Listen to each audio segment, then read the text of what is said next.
Média Sorare. Média Sorare. Le premier podcast francophone dédié à Sorare. Salut, c'est Mehdi, Magic Mehdi sur Sorare. Je suis très heureux de vous retrouver pour cette nouvelle édition du podcast Média Sorare. Média Sorare, c'est un site d'actualité qui diffuse des articles, des analyses ainsi qu'un service d'accompagnement personnalisé pour ceux qui désirent s'améliorer dans le jeu. Alors, lors du dernier épisode, j'ai pu accueillir Philippe, alias Phils, référence dans le monde francophone des créateurs de contenu. Et pour cette nouvelle émission, j'ai le plaisir d'accueillir Joe, alias Joe Bettman, désormais ex-manager Sorare avec un profil d'investisseur. Salut Joe. Salut Mehdi, comment va? Bah écoute, bien.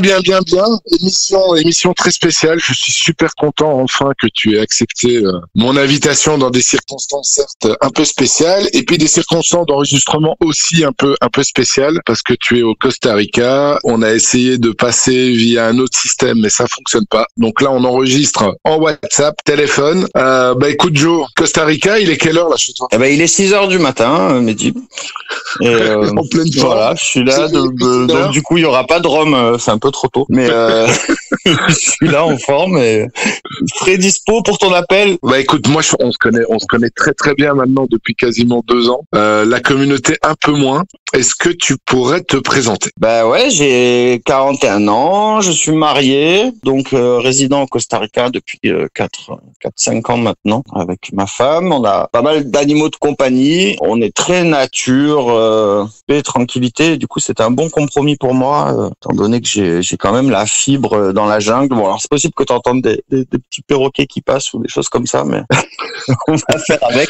Du coup, voilà, moi j'ai un parcours où, aux études, j'étais pas trop motivé à bosser. Je suis allé jusqu'au bac quand même, mais j'ai arrêté assez tôt. Je voulais partir dans la vie active et je me suis essayé sur pas mal de boulot. Je crois que j'ai bossé 17 ans en tout dans divers secteurs, la vente, la restauration.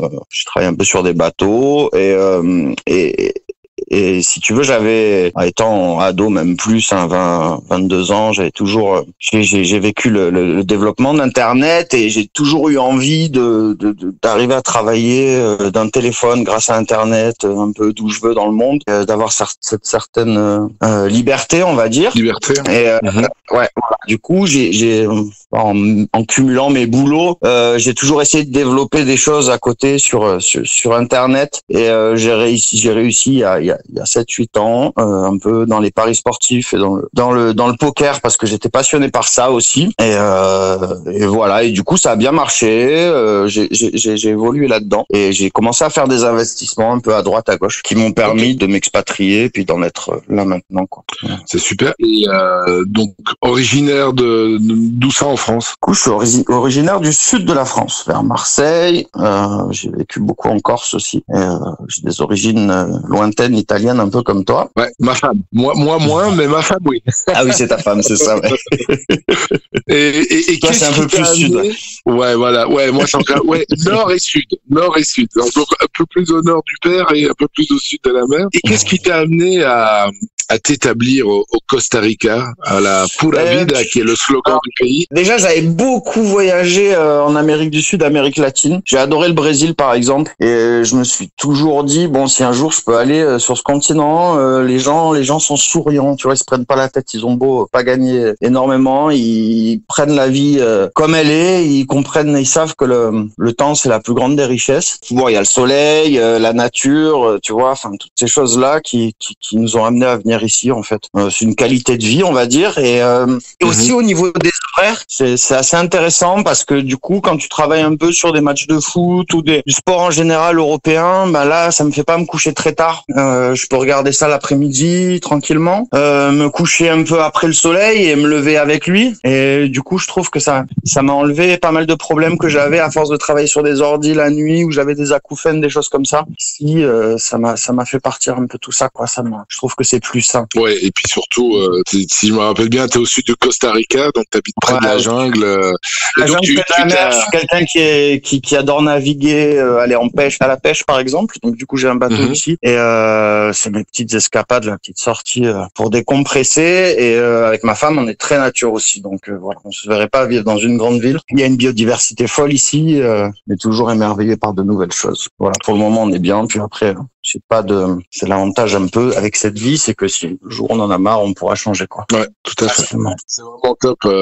Puis on en a déjà beaucoup parlé. Moi, j'avais visité il y a 12 ans le Costa Rica. J'étais tombé vraiment amoureux. Je pense que jusqu'à aujourd'hui, c'est toujours mon plus beau voyage parce que j'aime aussi la nature et là-bas, c'est juste extraordinaire.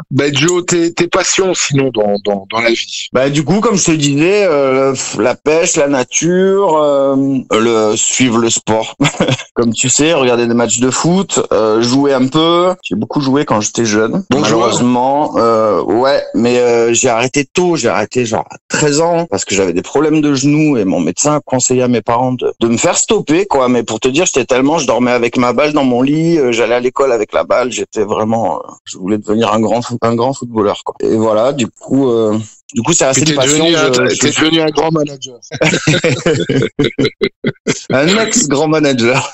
Un ex-grand manager, ouais. Et donc, par rapport à tes invests, etc., tu m'avais expliqué que tu avais créé une sorte de communauté. Ouais, du coup, en fait, j'ai créé une communauté autour du pari sportif au départ. Et en fait, je suis vite parti, donc c'est pas du tout le groupe payant où je donnais mes paris, mais j'étais plus sur le principe on échange et chacun doit avoir ses spécialités et chacun doit échanger son travail si on veut avancer et pouvoir évoluer plus vite. Et du coup, j'avais pas mal de spécialistes autour de moi et j'avais fait des groupes, j'ai fait des groupes privés avec vraiment des potes et des gens qui connaissent bien pour qu'on en profite tous. Et voilà, quoi. Et comment te dire, c'est un peu ce que tu as fait ensuite sur Sorare. Mais bon, on en parlera un peu plus tard parce qu'on a beaucoup de choses à se dire. Vas-y. Écoute, ex-manager Sorare, donc ça veut dire que tu étais à un moment manager Sorare. De rentrée 4 mars, en tout cas, tu étais inscrit 4 mars 2021. Explique-nous un peu comment est-ce que tu as découvert le jeu, comment tu en as entendu parler, est-ce que tu étais déjà familier au monde des cryptos, toutes ces choses. Ouais, du coup, j'ai vécu les 2 bull runs. J'ai fait le premier, je m'en suis pas mal sorti. C'est d'ailleurs après ça que je suis venu au Costa Rica, que j'ai commencé à faire construire ici. Et après, sur la période de consolidation, tout ça, j'ai cherché des plans, j'ai cherché des choses pour me diversifier. Et j'étais un peu dans les NFT, mais pas trop. Et en fait, le play to earn, ça m'a vachement parlé. J'ai fait un peu des recherches sur les volumes des plateformes, du play to earn sportif, on va dire. J'ai cherché quelque chose qui mixait la réalité et ce monde de la blockchain. Et du coup, je suis tombé sur Sorare. Malheureusement, on va dire que c'était 2 jours après la levée de fonds, la première, et les prix avaient bien explosé. Mais je suis rentré de suite et j'ai investi de suite dessus. En sachant que sur les derniers invests que j'avais fait avant Sorare, j'avais fait beaucoup de farming, notamment sur le cake. Je sais pas si ça va parler à certains. Et je suis rentré très tôt dedans avec peu d'argent et j'ai gagné beaucoup dessus. Et en fait, c'était farmer des cakes, quoi. Et du coup, j'ai retrouvé un peu ça sur Sorare. Je me suis dit, tiens, je vais farmer des joueurs, je vais farmer de l'Ether. Et j'ai mis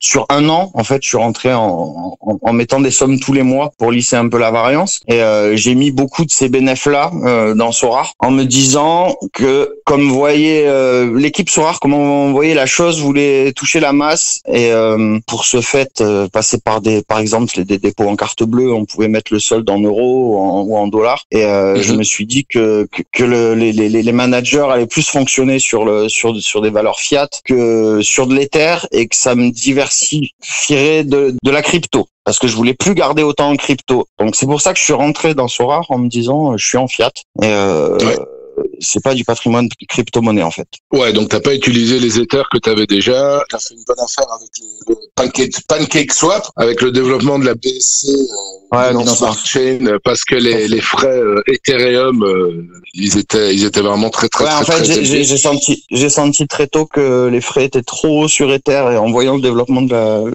la Binance Smart Chain, j'ai switché dedans assez vite et ouais. Donc tu t'es inscrit, t'as commencé. Est-ce que tu as une idée de de la somme que tu as mise au début, enfin libre à toi de la dire ou pas, et combien finalement tu as mis en tout dans le jeu. Ouais, j'ai mis quelque chose comme 310 000, je crois, 310 000 dollars.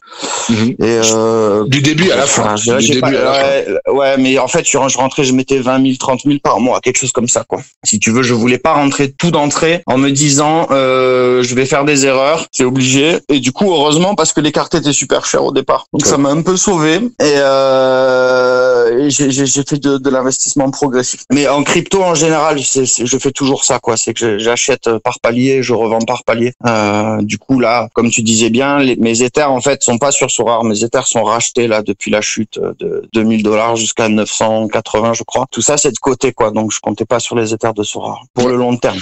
Et quand t'as débarqué sur le jeu, ta stratégie c'était quoi au tout début? Et ben du coup, en fait, j'ai vu que j'avais du retard. D'ailleurs, j'ai une petite anecdote là-dessus. Je vais faire une dédicace à un copain, monsieur SRR1, qui était dans mes groupes de paris sportifs il y a peut-être 7-8 ans, qui partageait chez nous, et qui le jour où je m'inscris sur Sorare vient me voir, il me dit Joe, ça fait 2 ans moi que je suis dessus, et si t'as besoin de conseils, n'hésite pas. Et voilà, j'ai compris après qu'il était assez gros dessus et qu'il avait pas mis beaucoup d'argent. Donc si j'étais rentré à cette époque, je l'ai un peu engueulé en fait. Je lui ai dit, mais pourquoi tu m'as pas dit à l'époque? Et il me dit ah oui, en plus t'étais le profil type de personne à qui ça pouvait plaire. Et voilà, bon, c'était pour l'anecdote. C'est Erwan qui a été mon invité, qui travaille maintenant chez Sorare Data et qui est effectivement une grosse baleine dans le jeu. Ouais, tout à fait. Mais en plus, il a pas mis grand chose, quoi. Il était étudiant, je crois, à l'époque, et il a mis quelques milliers d'euros, mais il s'est vraiment, il est vraiment bien monté, quoi. Ok. Donc stratégie, tu t'es mis. Donc du coup, tu t'es inscrit sur le Telegram aussi. Ouais. Et du coup, pour la stratégie, donc je me suis rendu compte que j'avais du retard. Donc il fallait que je mette gros si je voulais jouer un peu tout et réussir à avoir des grosses rentabilités. Et ouais, parce que je suis quand même venu donc en tant qu'investisseur et je cherchais de la renta, quoi. Je cherchais de la renta. D'un autre côté, je me disais avec cette histoire de mass adoption et de fiat dépôt CB et compagnie, je voyais ça vraiment solide et j'ai investi dedans un peu comme j'aurais investi dans la pierre, quoi, on va dire. Ok. Voilà. Et du coup, ouais, exactement. Et l'objectif, je me suis dit, vu que ça me plaisait et qu'il y avait toujours Nouvelle Ligue et compagnie, je vais essayer de tout jouer. Et une fois que je jouerai tout et que j'aurai les joueurs de qualité, donc faire évoluer mes équipes. Alors tout ça, je l'ai découvert grâce à toi, surtout grâce au groupe du Soladic sur le Telegram à l'époque. On n'était vraiment pas beaucoup dedans. On était quoi, une petite centaine ou quelque chose comme ça. Tout à fait. Et l'objectif final, c'était vraiment de me dire, bon, ben, une fois que j'ai toutes les teams, tous les joueurs qui vont bien, j'encaisserai les bénéfices engrangés en Game Week, quoi. Voilà, c'était vraiment la strat. Et c'était quoi donc la finalité au nombre de tes équipes? Tu dis ouais, un maximum d'équipes, mais c'est-à-dire un maximum d'équipes dans toutes les raretés, dans toutes les raretés, tous les sports, toutes les ligues, pardon. Alors, je me serais bien passé de jouer la limited en fait à l'époque, mais je me suis vite rendu compte qu'il y avait pas de grosse renta sur les super rares et au-dessus. Du coup, j'avais aussi rajouté la limited en essayant de doubler les cartes que j'avais en rare en limited aussi, pour pas avoir à faire trop de recherche, trop de travail supplémentaire pour ces ligues là, quoi, que ça soit assez machinal la façon de les aligner, quoi, pour pas perdre trop de temps, on va dire. Ouais. Et unique aussi. Alors unique, c'était l'objectif final, c'est d'en avoir une qui tourne, quoi. J'en ai eu une qui tourne, j'ai pas eu des super joueurs à part le pencil, hein. Mais ouais, unique, je voulais juste en aligner une en fait. Et pour la petite histoire, parce que je crois que j'ai parlé 2 ou 3 fois de toi sur des podcasts, on a passé, je pense, un temps considérable. Toi encore plus que moi, parce que tu étais en contact avec plusieurs managers, et c'est ça.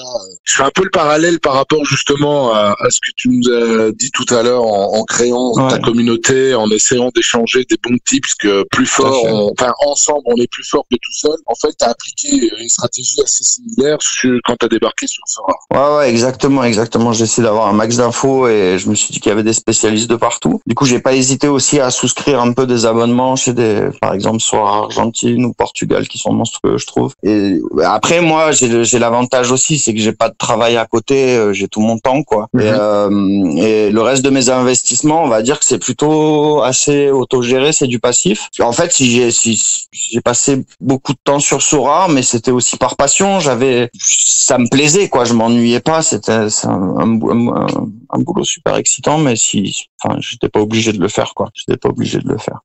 Mais bon, quand tu mets les sommes que tu as mises, c'est évident que tu suivais ça, évidemment. Ouais, tout à fait, ouais. Mais on était tous hyper confiants, hyper passionnés, etc. Passer du temps considérable à vibrer, échanger. Tiens, telle personne dit qu'il est DNP. Ah, tu me donnes les infos de telle ligue. Moi, je te donne les infos. Je vais checker ça. Le nombre de temps aussi qu'on a passé lors de préparation des Game Week. Mais ça s'est bien mis en place parce que je veux dire, l'objectif c'était de passer le moins de temps devant après. Et, au final, là, je mettais 10 heures à préparer mes 35 équipes, quoi. Donc, c'est ce qui est pas énorme, je trouve, sur 3-4 jours. 10 heures pour faire ça, on était bien organisé. Bon, après, il y a les matchs regardés aussi, peut rajouter, même si c'est pas forcément considéré comme un boulot. Mais non, c'est vrai. C'est du scouting. Ouais. Tout à fait. C'est du scouting. Donc on va parler évidemment en long et en large de l'évolution un peu de ton mindset et ce qui t'a poussé finalement à tout vendre. T'as pas encore tout vendu, mais il te reste j'ai vendu l'équivalent de 85%, je crois. Ouais, j'ai vendu 85%. Ouais, 85%. Les investissements. J'ai quand même une question. C'est un sujet qu'on n'a pas souvent abordé dans le podcast. Est-ce que tu as une règle que tu t'appliques au niveau d'investissement, le dur, je sais pas, le terrain. Ouais, j'ai une règle. On va dire que comme je suis arrivé ici, j'avais rien. J'avais, tu sais, il y a 7-8 ans, j'ai toujours été payé genre 1500 € par mois. Bon, des fois avec quelques heures sup. Ma femme avait acheté quelque chose où on avait gagné genre 30 000 dessus au lieu de payer des loyers. Et j'avais pas grand chose et j'ai dû tout construire et en fait mon modèle c'est vraiment d'avoir du quasiment 70% de dur, de terrain, de maison et compagnie. Et 10% de valeur refuge type or. Ça c'est pour les en cas de coup dur. Bon, après j'ai d'autres petits trucs à droite à gauche, mais la crypto j'ai toujours fait genre 5% de mon patrimoine en crypto. Parce qu'en fait, ça peut monter tellement vite. Et à l'inverse, ça peut chuter tellement vite aussi quand on connaît pas. Et même quand on connaît, parce qu'on maîtrise pas non plus, qu'il n'y a pas besoin d'engager plus et de prendre plus de risques, je pense. Et enfin, pour la petite histoire, j'ai fait 2 fois plus de 100% de mon capital sur les 2 bull runs encaissés. En gros, je le vois comme ça. Et il y a le dernier petit invest qui est le poulailler et le jardin, mais ça, tu connais. Effectivement, je connais bien ça. Et ce qui je touche pas à la bourse parce que je me dis que et puis t'as beaucoup de gars qui viennent de la bourse et qui quand ils touchent à la crypto, en fait, ils veulent plus repasser en dessous, quoi. Voilà, bon. Après, je suis très diversifié dans chaque investissement. C'est-à-dire que la crypto, je peux faire 10 choses différentes, 15 choses différentes en fait, je pense que plus on est diversifié et plus on lisse la variance, qui fait que si on a 2-3 projets qui marchent pas, c'est compensé par le reste. Tout à fait. Voilà. Après, j'ai toujours une grosse partie betting où je prends vraiment que ce qui est très value. Donc, on va dire les erreurs de cotation qui sont faites par les bookmakers, des choses comme ça, et des paris sur des ligues un peu mal coté par les bookmakers, on va dire. Voilà. Donc ça, j'ai toujours ça. Mais par contre, c'est automatisé, c'est-à-dire que c'est pas moi qui vais parier. Moi, je fais juste les comptes en fin de mois, quoi. Donc ça, c'est ça qui est bien aussi. Voilà, c'est ça, tout à fait. C'est pour ça que tu peux aller pêcher et t'occuper exactement de ton poulet. Et là, je vais avoir maintenant beaucoup de temps pour moi et ça fait super plaisir pour moi et ma petite femme. Ouais, parce que c'est vrai que c'est énormément chronophage. Sorare, parce que surtout quand t'as des sommes comme ça qui sont dans le jeu, tu dois suivre ça de près et puis tu t'es jamais caché, en tout cas, de ton arrivée en tant qu'investisseur. Non, tout à fait. J'ai jamais caché. Alors, je reste passionné, hein, mais la passion, ça fait pas tout. Et c'est pour ça que je reviendrai très certainement un peu plus tard, mais pour jouer en tant que passionné. Alors, j'aurai beaucoup moins d'équipe. Mais au niveau investisseur, pour moi, c'est fini, quoi. Ouais. Bah écoute, on va aborder ce sujet-là. Maintenant qu'on a dessiné le pourtour, on va rentrer dans le vif du sujet. Ouais, tu me briefes sur les délais un peu parce qu'on pourrait en passer des heures, tu sais, donc t'as un timing à respecter, je veux pas.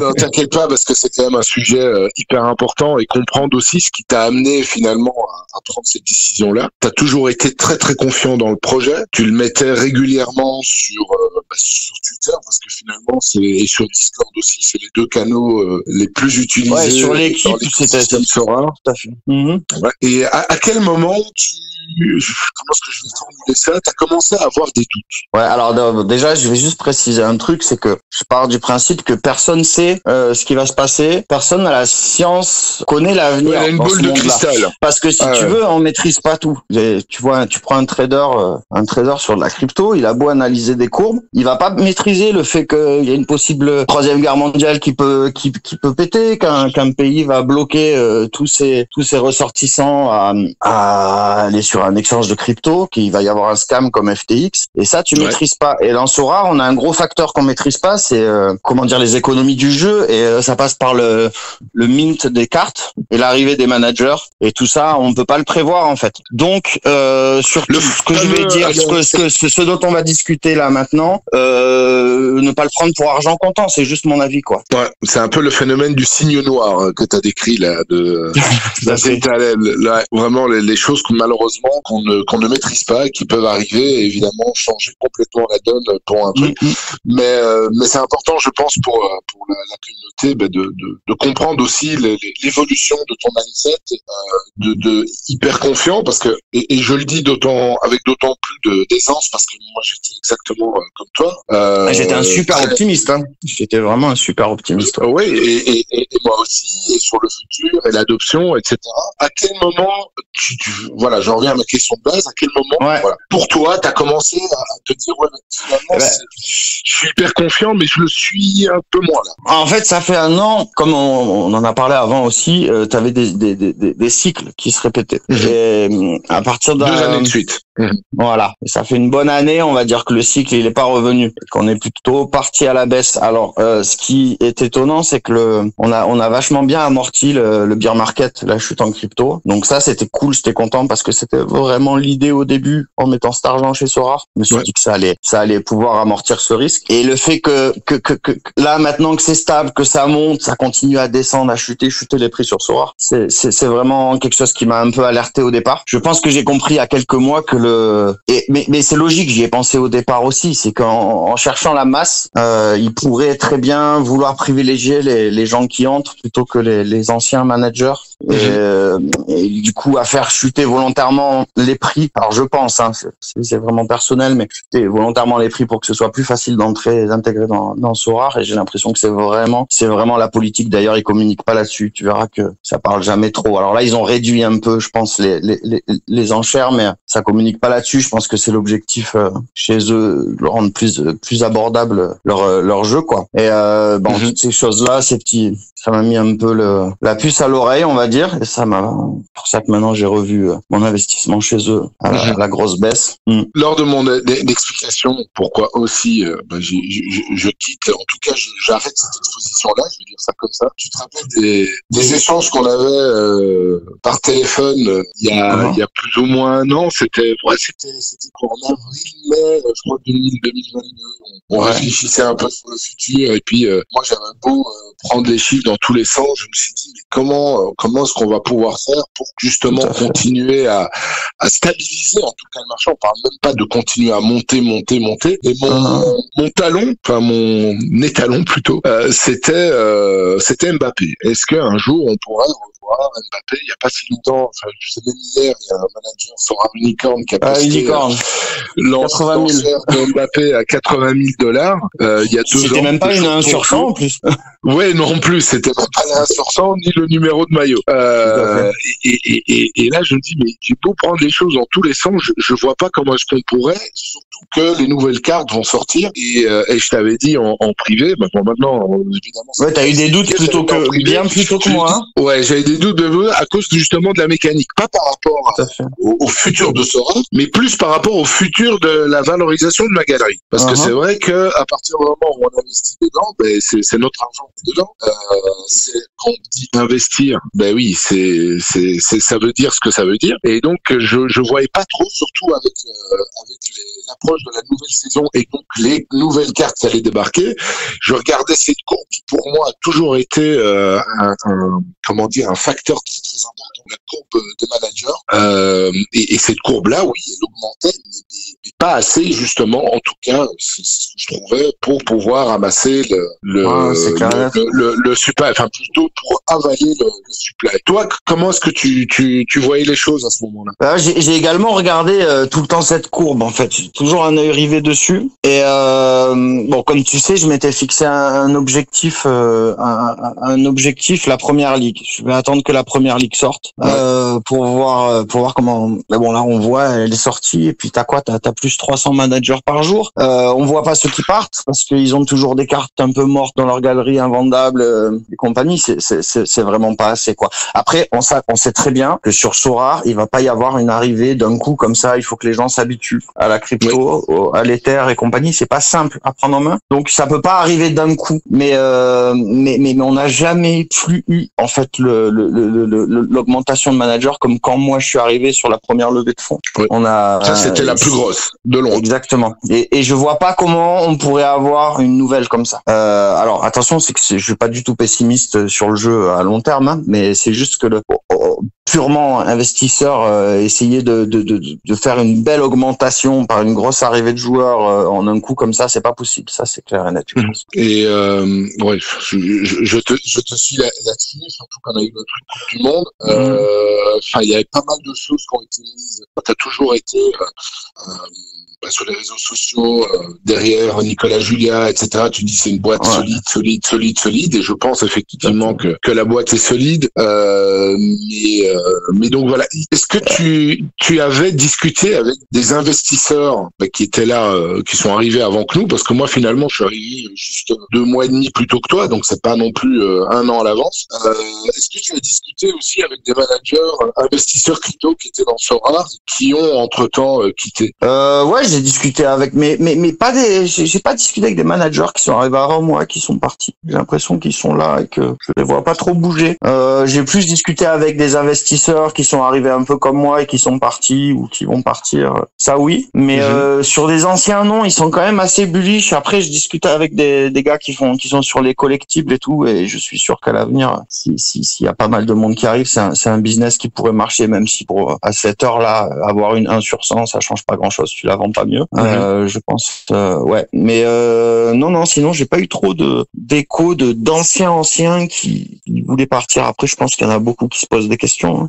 Ouais, moi j'avais à l'époque, je crois que c'était d'avril-mai de l'année passée, donc 2022, j'avais pas mal échangé avec 3 managers qui étaient fort investis en crypto, qui étaient de early adopters et qui me disaient, nous, il y en avait un, il me dit je reste, et d'ailleurs il est toujours là. Je reste parce que la communauté est sympa, je prends du plaisir, j'aime le foot et voilà.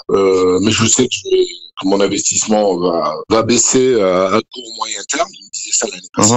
Il y en avait 2 autres, par contre, eux qui avaient quitté en disant, et ça c'était une grosse discussion, et je m'en rappelle parce que ça m'avait frappé, parce qu'on échangeait, et moi je dis, il faudrait qu'il démocratise, il faudrait qu'il passe en fiat, parce que là, ça commençait un peu à craindre au niveau crypto vers le avril-mai 2022, et commençait à craindre. Je crois que c'était le début de la baisse, et il me disait, mais le problème c'est que Sorare fait tout pour embarquer les mainstream, mais ce qui va donner de la valeur aux cartes, ce sont les investisseurs crypto, parce que qui eux n'ont pas peur de cracher, comme on l'a vu en mars 2021, où ils débarquent et ça jette des éthers, ça balance des éthers dans tous les sens, parce qu'il y a de la hype, parce qu'ils disent ici c'est des bons. Et ces gars-là deux de ces types-là sont partis justement parce que on a proposé des idées, il faudrait qu'ils distribuent un peu plus d'éthers, des choses comme ça.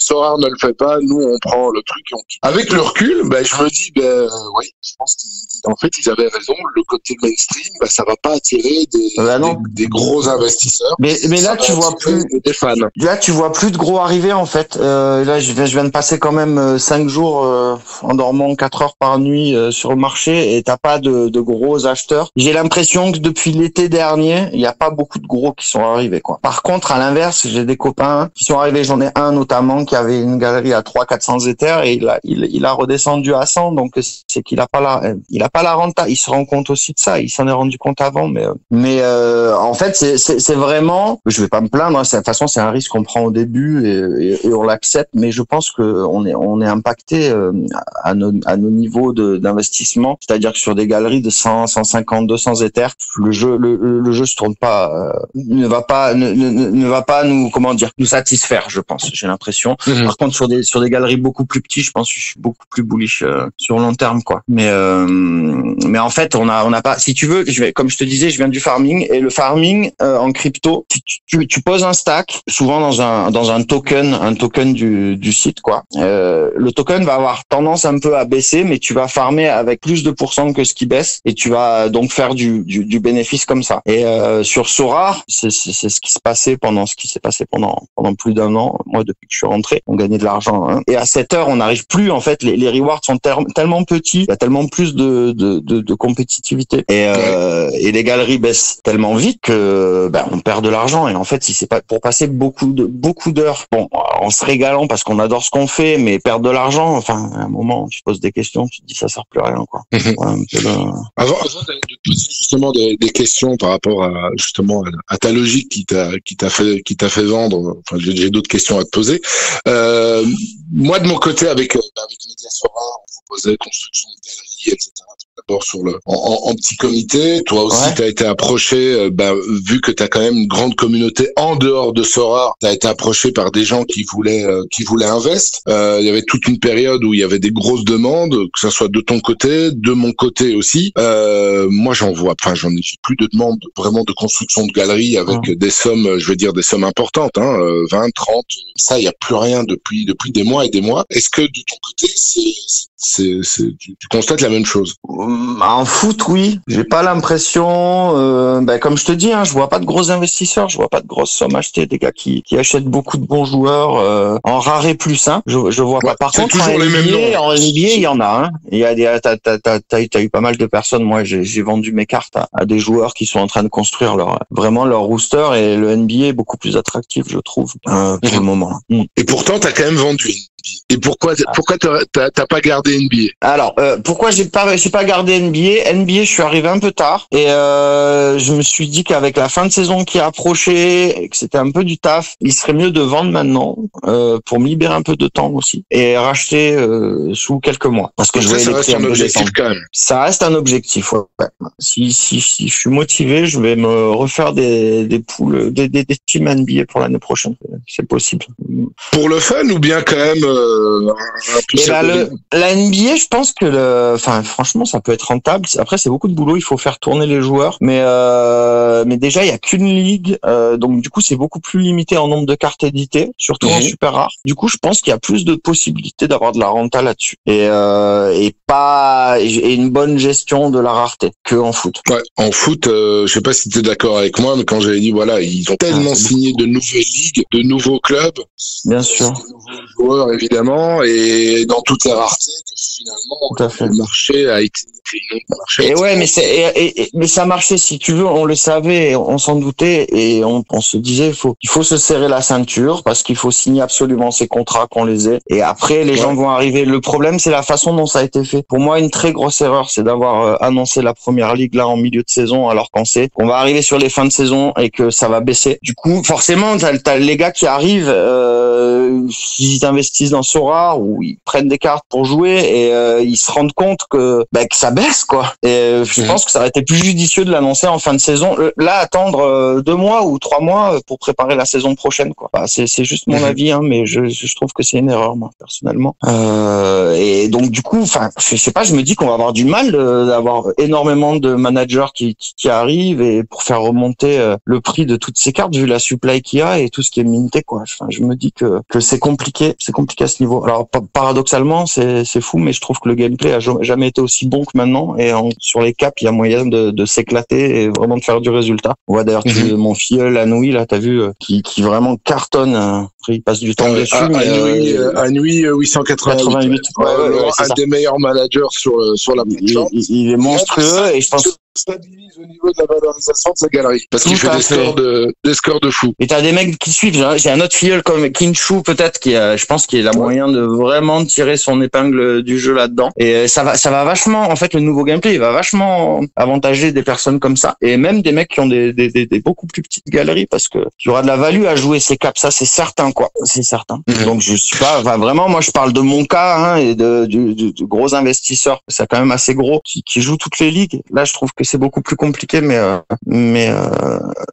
le gameplay, je le trouve passionnant, quoi. Faut vraiment bien penser. Je suis d'accord avec toi. J'en ai parlé vraiment bien aussi. J'ai vraiment pris beaucoup de plaisir de faire les line-up avec ce gameplay-là. Mais donc, par rapport, pour revenir à ta décision de vendre du jour au lendemain, parce que finalement, tu t'es jamais plaint. T'as décidé de vendre et puis basta. C'est la mécanique, la stratégie utilisée. C'est un peu comme sur les marchés, un système de stop loss. Tu t'es dit, OK, si ça passe en dessous de ça, je vends. On me disait. On peut le prendre un peu comme un stop loss. Mais surtout, une plus grosse volatilité. Et je trouve qu'il y a beaucoup plus de risques maintenant qu'il y a plusieurs mois ou voire années où c'était stable, même si ça pouvait être baissier, c'était pas de la grosse baisse, il y avait pas assez de ligues, il y avait pas assez de cartes pour que ça puisse arriver. Maintenant, je trouve qu'il y a beaucoup plus de risques et du coup, comme je dis, il faut être à l'aise avec son invest. J'ai été à l'aise toute cette période-là, mais là, je l'étais plus.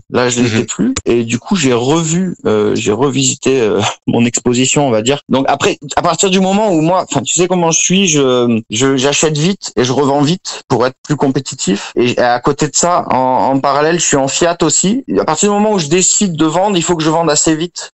Pour pouvoir reconvertir en fiat et pas trop erroner les valeurs, si tu veux, pas trop me faire avoir par un Ether qui va bouger entre temps, des cartes qui vont baisser et compagnie. J'étais obligé d'aller vite. Mais par contre, c'était pas évident parce que j'ai pas été le seul à prendre cette décision. Plusieurs managers en voulaient partir et du coup, j'ai dû trouver des strates. Ça faisait plusieurs temps qu'on voyait que les gros joueurs européens, notamment rares, baissaient énormément. Et j'ai dû trouver des stratégies pour. Je crois que j'ai swap un Kimmich à 5 alors que le lendemain il valait 3,5 Ether, quoi, ou quelque chose comme ça. Donc du coup, j'ai décidé de faire des échanges de mes joueurs contre des cartes plus petites et qui étaient beaucoup plus liquides. Et ça m'a permis de pas trop perdre pendant cette descente, quoi. Vas-y, développe, parce que tu t'es mis comme dans la peau de Powell Trader pendant. Ah, je me suis mis dans la peau de Pavel, mais alors je me rends compte que ça peut être rentable, mais je pourrais vraiment pas le faire. D'ailleurs, je sais pas comment il fait. J'imagine qu'il est pas tout seul parce que ça me paraît impossible. Mais ouais, je me suis dit, ben écoute, vu que les cartes, les limited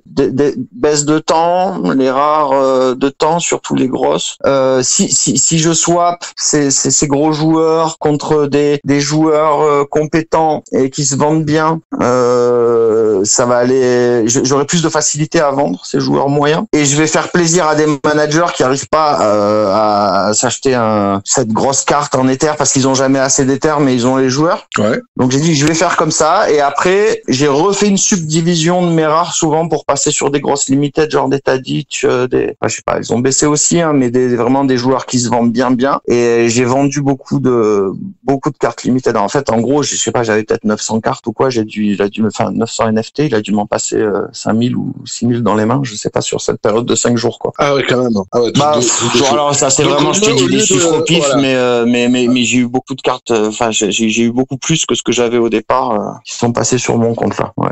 T'as fait un peu comme c'était Powell qui échangeait des grosses cartes contre des cartes limitées, c'était pas ça? Ouais, alors j'avais pas fait gaffe à ça, hein. J'ai juste évalué le marché petit à petit en vendant et par exemple, tu vois, des grosses cartes comme mon Jokic SR, je le mettais pourtant à un super prix, quoi. Franchement, il devait partir, mais j'avais zéro offre. Bon, faut pas que Bellama m'écoute parce que je lui ai dit que j'avais des offres, c'est pas bien. En plus, c'est un copain, c'est pas gentil. Mais du coup, ouais, voilà, j'ai dû le swap avec Bellama contre plusieurs bonnes SR et vendre les SR derrière pour arriver à m'en débarrasser, quoi. Et voilà. Et t'es presque arrivé là maintenant. Je suis presque arrivé, ouais. Tout à fait. T'as un peu discuté avec Bellama de lui, qui lui est très bullish sur ça. Ouais, vite fait là-dessus, mais je sais qu'il est bullish, mais sur très long terme et sur de la collection, quoi. Ouais. Et sur la collection, il est très très dans la collection. Et puis il y a pas de raison, de toute façon. Je pense qu'il sait ce qu'il fait, hein. Quand on me dit si ces mecs-là achètent encore maintenant, c'est qu'ils savent, ils le font pas pour rien, on va dire. Ils le font pas pour rien. Ouais. Par contre, à l'inverse, j'ai l'impression, moi, ça fait des mois que j'entends buy the dip. Bon, alors déjà, le dip, il descend. Mais j'ai pas l'impression qu'il y ait beaucoup de gens qui achètent, là. C'est vraiment une galère, quoi. C'est vraiment dur de vendre, alors qu'on est super bas, quoi. Et voilà, on est obligé de ruser pour arriver à faire partir ces cartes. Ouais, mais je pense que c'est quelque chose, ce que t'as dit tout à l'heure, voilà, on a connu les cycles, les les 2 saisons précédentes. On a connu ces cycles où plus on se rapproche de la fin des championnats européens, il y a quand même une baisse des prix et en contrepartie, on voyait une hausse des prix des joueurs asiatiques et américains. Ça, c'était vraiment, on pouvait vraiment parler de cycle. Maintenant, ce cycle-là, on le voit plus. Il y a plus rien du tout. J'ai tweeté hier en réponse à quelqu'un qui malheureusement, moi, ce que je vois avec la courbe, c'est 6 mois de suite où ça descend toujours un peu plus bas. Il y a eu un petit rebond après la Coupe du Monde, probablement parce que il y a les championnats qui allaient reprendre, etc. Et je pense qu'il y avait des joueurs qui ont préféré des managers qui ont préféré se débarrasser de quelques cartes avant la Coupe du Monde pour les racheter plus tard en pensant qu'elles allaient être plus bas. Et c'est vrai qu'elles étaient un peu plus bas qu'avant la Coupe du Monde. C'est remonté un peu, mais là, oui, ça descend. Et le problème, c'est que même les joueurs MLS, alors que les cartes de nouvelles saisons ne sont pas encore sorties, même chose pour l'Asie. Malheureusement, la tendance, c'est la même, quel que soit le continent. Quel que soit le continent. Je suis assez d'accord avec toi. Là, on devrait avoir les quartiers asiatiques beaucoup plus hautes. Même si tout baisse, mais on devrait avoir un delta, elle devrait être un peu plus stable. Et j'ai l'impression, après, je suis pas non plus un analyste, je travaille pas sur les courbes et compagnie, mais le ressenti, c'est qu'il y a pas quelque chose de plus résistant. Si, il y a des T3, des T2 qui sont plus résistantes que des T1, T0, mais je veux dire, entre les ligues, entre les pays et compagnie, je vois pas de ligue plus résistante que d'autres en ce moment, quoi. C'est juste l'impression que j'ai, faudrait pousser un peu la statistique.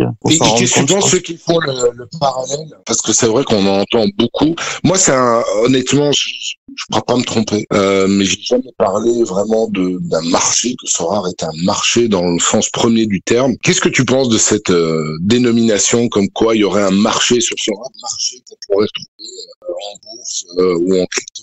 En fait, le marché, le problème, c'est qu'avec les mints, on sait jamais combien de cartes vont sortir dans une année, donc c'est dur de le connaître, ce marché. En fait, il y a certainement un marché, mais je veux dire, il est dur à anticiper, quoi. Ouais, mais dans le sens marché, tu vois, t'as des conjonctures économiques, t'as des contextes, on sait très bien qu'évidemment en bourse, mais même en crypto, quand il y a eu le gros bull run là dernièrement. Il y a des institutions qui sont rentrées dedans, il y a des banques, il y a des entreprises qui ont commencé à acheter des bitcoins, des choses comme ça. Donc il y a quelque chose de fort tangible. Ça fait partie du marché entre guillemets économique. Le marché Sorare, il est totalement dépendant finalement de ses utilisateurs. Sans plus, demain il y aura pas des banques, des institutions qui vont rentrer dedans pour acheter des cartes. Surtout que ça demande de l'implication. On est bien placé pour en parler. Non, mais c'est évident ça. Permanente. Tu peux pas avoir des revenus passifs, sauf à faire un peu ce que les gens faisaient un peu sur Axis. Ils injectaient de l'argent, ils avaient des équipes de joueurs qui se trouvaient aux Philippines ou en Indonésie. Et puis ça rapportait de l'argent, ils le partageaient, et puis basta. À la limite, tu pourrais éventuellement faire la même chose pour Sorare, mais c'est quand même plus compliqué, ça demande beaucoup plus de temps. En fait, c'est que de l'offre et de la demande, mais le problème, c'est que l'offre, c'est dépendant de ce qu'ils injectent, et donc c'est vraiment très dur à définir, et la demande, du coup, c'est la même chose, quoi, parce que ça dépend des timings, des annonces, et on maîtrise vraiment pas, donc c'est beaucoup plus hasardeux, je trouve, qu'avant, quand il y avait moins de cartes et moins de personnes, quoi. Aujourd'hui, la confiance, elle est un peu ébranlée, c'est un peu tout le monde. Qu'est-ce qui pour toi explique ça? Parce que aussi je pense que c'est pas uniquement le marché qui a fait tilt, et il y a aussi d'autres choses à côté. Pourquoi cette confiance qu'on avait quasiment aveugle en Sorare s'est détériorée au fil du temps? Il y a eu un gros point, je pense, on l'avait fait remonter, Nicolas avait répondu dessus, c'était sur la communication, et en fait, tout le monde peut faire des erreurs, c'est normal. Je me permettrai pas de juger, mais il y a une façon de les annoncer. Et il y a une époque, il y avait plus de communication. Et moi, je pense que c'est un point assez important. Et du coup, c'est Nicolas qui lui-même a pris les devants et qui est venu nous répondre. On a eu Zuro, c'est pas son travail. Il y a Paul, c'est pas son travail non plus. Ils ont fait ce qu'ils ont pu. Et là, on dirait qu'ils sont un peu dépassés. Et de toute façon, je pense qu'ils devraient communiquer plus, mais sur d'autres réseaux que Discord, quoi. Moi, par exemple, je ne suis pas sur leur Discord général. Alors, à chaque fois qu'il y a un petit problème, il annonce sur le Discord, on le voit pas passer sur Twitter, on le voit pas passer ailleurs. on dirait que ça se cache un peu. Je sais pas pourquoi. Je trouve que c'est vraiment le gros problème. Là, par exemple, tu as dû voir le problème avec l'échange de reward qui est complètement scandaleux. Pour Duke, hein. On a dit il y a des règles. Si ton joueur a été blessé ou changé de club vraiment pendant la game week, quoi, hein, et que son prix a chuté d'un coup, les gens peuvent faire une réclamation. Mais là, on est sur un Van der Voort qui est. Alors, tu vas peut-être me reprendre sur le nom. Non, c'est bon, je l'ai bien dit. Non, tu l'as bien dit. qui est actif, qui a des meilleurs goals au monde, qui a le plus de potentiel pour le futur. On sait qu'il va aller à Leipzig, tu vois. Il sera certainement starter là-bas. Qu'on aille se plaindre quand on gagne ça, alors que c'est dans le pool et qu'on renvoie une carte qui vaut beaucoup plus cher à un archi gros manager du jeu. Je comprends que ça dégoûte des gens. Et leur réponse sur Discord a été vraiment, c'est un bug, mais pas plus. Enfin, tu vois. Et ça, je pense que c'est des grosses erreurs. Et j'ai vu des gens qui disaient qu'ils partaient à cause de ça. Moi, personnellement, ça m'a aidé à aller plus vite dans mon départ. Je te le dis honnêtement, un truc comme ça. Alors bon, c'était bien réfléchi, hein, c'est pas sur un coup de tête, mais ça m'a aidé à partir, tu vois. Et je pense qu'il y a il y a beaucoup d'erreurs dans ce style. Après, il y a eu des problèmes. Tu as vu les arnaques à la carte bleue là. Alors les gars, ils achètent, ils viennent. Comme il n'y a pas de KYC, alors je sais pas si le KYC c'est la solution, mais on laisse faire des choses comme ça. Ils revendent moins cher, ça casse le marché. C'est presque une complicité d'escroquerie sans le vouloir, quoi, tu vois. Et je pense ça. Et le troisième point, moi je trouve scandaleux ces bots, surtout genre des Bellona qui viennent profiter de l'erreur des gens. Voilà, c'est pas beau pour l'éthique. Alors je comprends, ça fait tourner le marché, ça fait tourner le volume, mais je comprends pas qu'on n'arrive pas à bloquer à l'achat des joueurs, des managers comme ça, les empêcher de. Je pense qu'il y a, c'est réalisable, quoi, tu vois. Donc ou alors il faudrait un KYC dans ce cas-là et ban des gens. Bon, ils feraient des comptes au nom de quelqu'un d'autre, mais ça, au moins montrer qu'on fait quelque chose, quoi. Mais là, enfin, à chaque fois que t'en parles, ils vont jamais communiquer là-dessus, quoi. Donc, je pense que ça dérange pas. Et je pense qu'il y a pas mal de petites erreurs faites comme ça, et que ça communique très mal derrière. Alors, franchement, je suis pas là pour jeter des pierres. Au final, je respecte énormément l'équipe Sorare et je trouve que c'est monstrueux ce qu'ils font et je pourrais pas me permettre de juger, mais si je pouvais donner un conseil, ça serait de communiquer mieux et essayer de faire que tous les gens qui sont qui croient au projet, qui sont encore là, ne s'en sentent pas lésés sur des choses comme ça. Tout le monde logé à la même enseigne. Parce que là, ça peut donner le dernier cas, c'est genre on aide les grosses baleines, mais le reste, allez voir ailleurs, quoi. Enfin, tu vois un peu, c'est vachement rabaissant, je trouve. Ouais, surtout qu'ils ont un système qui détecte apparemment des actes qui ne sont pas en accord avec leurs conditions générales des utilisateurs. Donc il y a des gars parfois, et je sais pas si tu en connais, moi j'en connais un qui s'est fait ban là pour 2 semaines. Oui, j'ai vu passer, c'est un gars du groupe en plus, ouais. Mais j'ai pas suivi l'histoire. Le gars, il fait pas du multi-accounting, il y a du prêt et je me rappelle qu'il y a quelques mois, quand ils ont sorti les nouvelles conditions générales, ça discutait beaucoup sur notre groupe Discord et du So Addict, et j'avais posé la question à Sorare, je lui ai dit, ben voilà, écoutez, vous savez qui je suis, il y a pas mal de managers qui se posent la question, est-ce que les prêts sont toujours autorisés ou pas sur le truc, il faudrait que ça soit clair. Et j'ai eu la réponse comme quoi, il dit oui, c'est toujours permis à partir du moment où on n'exagère pas. Alors moi je dis, mais c'est quoi la définition de on n'exagère pas? Et ben c'est exactement comme le problème des swaps, des rewards, ça veut tout et rien dire, il n'y a pas de règles fixes, il n'y a pas de règles nettes. Et il faut mettre des règles pour que les gens sachent limite droite, limite gauche, c'est facile. Du style, voilà, tu peux prêter, je sais pas, moi, maximum, il n'y a pas d'histoire sur le mois ou un truc comme ça. Ou alors, et là c'est pareil pour les swaps de rewards, c'est exactement la même chose. Ou alors tu les interdis complètement, ou tu mets des règles bien définies et tu les respectes pour tout le monde, mais tu laisses pas comme ça à la pure appréciation du support. Oui, je pense qu'il faut qu'on te change, toi non. Enfin, tu vois, c'est pas carré à ce niveau-là, quoi. Ouais, ou bien même, c'est peut-être même trop carré, tu vois, il y a plus de nuances. C'est ok, c'est détecté, c'est au revoir, mais vas-y, avertis, préviens, tu dis écoute, voilà, c'est passé, c'est vrai que ça demande du temps, mais tu peux pas, moi je trouve qu'on ne peut pas bannir même provisoirement des managers sans qu'ils aient été avertis et surtout sans vérifier effectivement si c'est de la truffe. Parce que là, on parle de petits managers, de beaucoup de gens qui sont frustrés. Il y a déjà de la frustration qui est présente, mais si en plus on l'augmente, c'est vraiment se tirer une balle dans le pied. Enfin, ça je comprends pas. Ça je comprends pas. Ça au niveau de la com et de la relation la pure relation avec le client, tu dois pouvoir agir différemment, quoi. Ouais, je suis assez d'accord avec toi. Et là, l'avertissement serait bien aussi. Tout à fait d'accord. Ce serait important plutôt que de banner. Et là, je crois que le manager, hein, il va pas vendre ou il va pas motivé à vendre sa galerie. Il y a pas un truc comme ça qui me semblait. Je sais pas encore.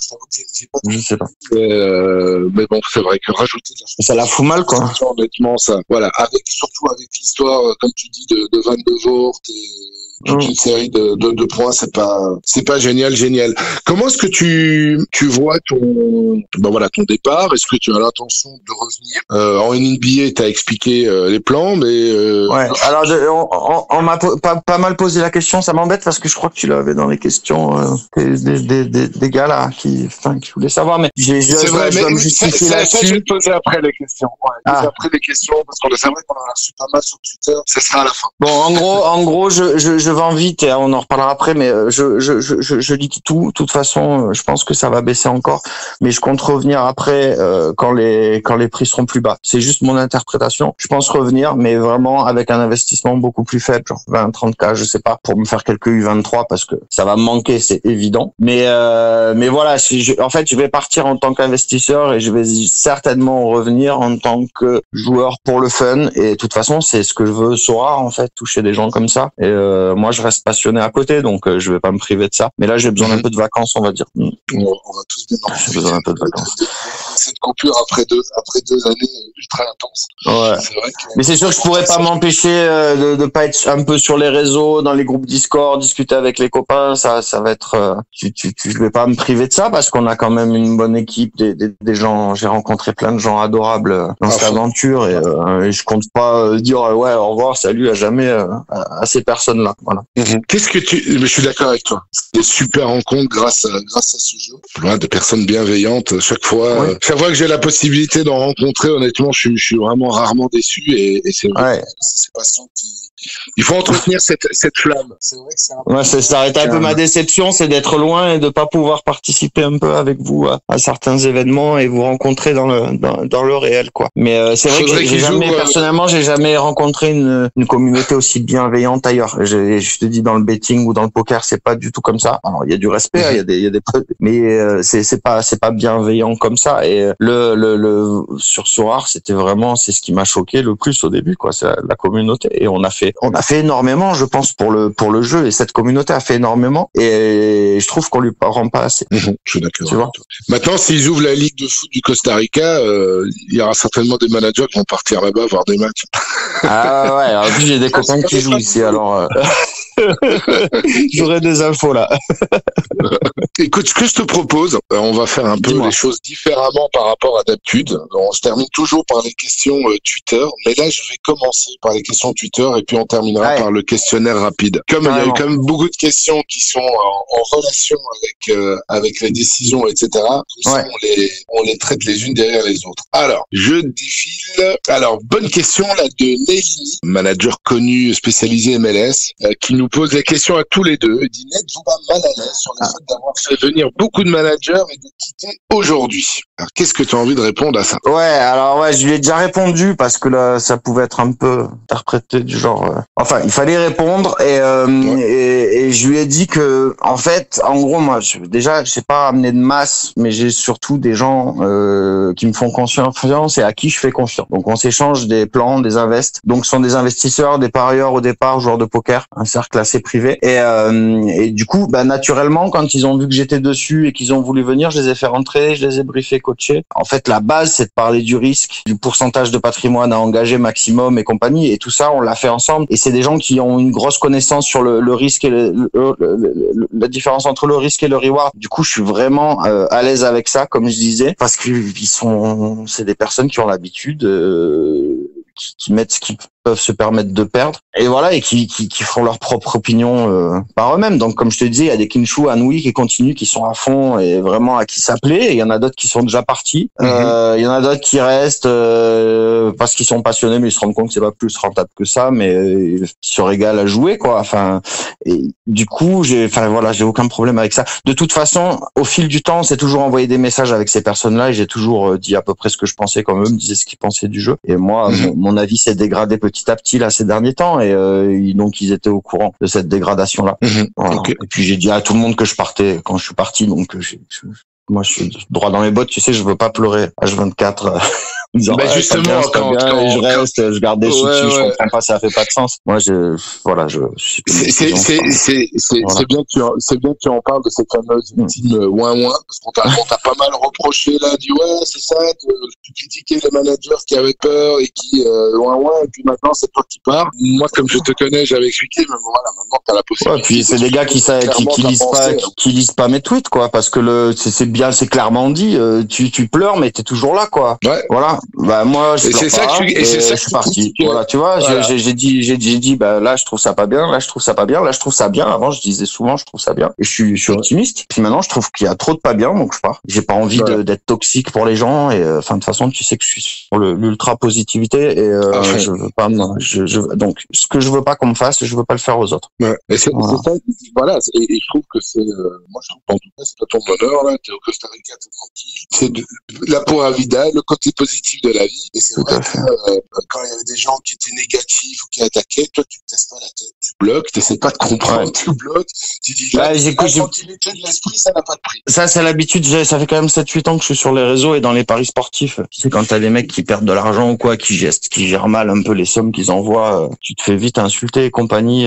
Bon, même si moi je donnais pas trop de paris, hein, je mettais plus les gens en relation, les bons en relation. Et du coup j'ai pris cette habitude là. Alors au début je voulais pas du tout, mais maintenant quand il y a quelqu'un qui est toxique pour moi, je cherche pas trop à discuter, je le bloque. Je pense que je sais l'évaluer assez rapidement. Par contre, je prends toutes les remarques négatives, mais qui me font avancer, quoi. Ça, et franchement, j'adore à la limite. Mais c'est juste une question de respect ou t'as des gens mal intentionnés, jaloux aussi, et tout ça, tendance à bloquer direct, quoi.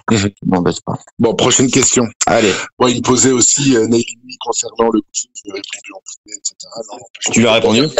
D'ailleurs, il y a un manager qui lui a répondu que j'avais coaché justement il y a 3 jours. Ouais, qui était content. 2 jours, et qui était très très content.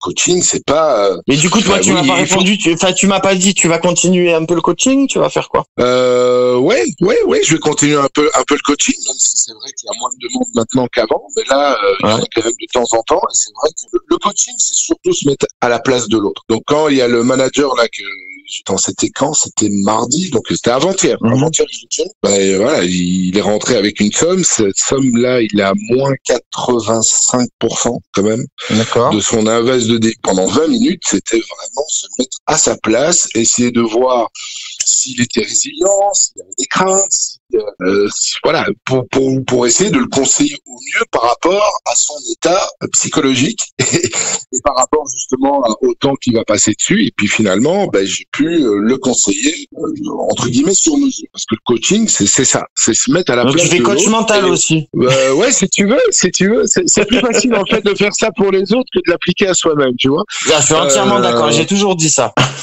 Voilà. Et dans mon boulot de tous les jours, c'est ça. Je coach aussi des équipes, de plein de choses, et j'adore ça parce que c'est tellement différent, parce qu'il faut chaque fois s'adapter. C'est jouer un peu le caméléon là. C'est ça qui est bien. Donc oui, je vais continuer comme je continue. Mais ça te va très bien.